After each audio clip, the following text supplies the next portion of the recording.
And I always think of a story that I like to tell that I experienced when I was in Chicago. So a lot of you know I spent 2 years trading in New York City, and then I got hired to run the Treasury derivatives desk at the First National Bank of Chicago. I was always 25 years old. I was a vice president.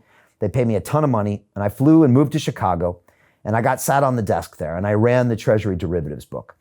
And I was also right next to the Chicago Board of Trade and the Chicago Mercantile Exchange. And this is the big pits with 300 massive guys that used to play in the National Football League in America, yelling and screaming and pushing and sweating. And they're literally doing this with their hands like they do in trading places, right?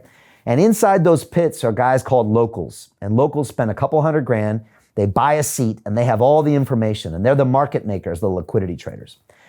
And those markets, they close about 3 p.m. So what all the traders do is they go, and by 3:30, they're all drunk usually. And so we go down and hang out at the bars afterwards. And I remember being introduced to one of these locals who was a legend. He'd been in there for 20 years, made tens of millions of dollars, gone to Africa, shot all these animals and all this stuff. And I remember having these conversations with him. And I said, how do you keep the edge? How do you keep the edge when you're trading against Goldman Sachs and JP Morgan and you don't know the news, you're in the middle of that pit? And he said, Brian, I keep my mind right. He said, if I've had a fight with my girlfriend or my wife, the argument the day before, he said, I won't go into the pits and trade. I said, you literally won't go trade? He said, I won't, because my mind isn't right. He said, if I'm angry, he said, if I'm emotional, he said, if I'm broke, I'm very careful because that will all affect my trading decisions. And so one of the things I see today that alarms me are these trading apps.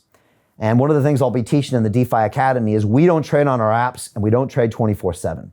What we do is we have a disciplined procedure of when we trade and how we trade. We trade at our desktops. We trade based on our long-term perspective.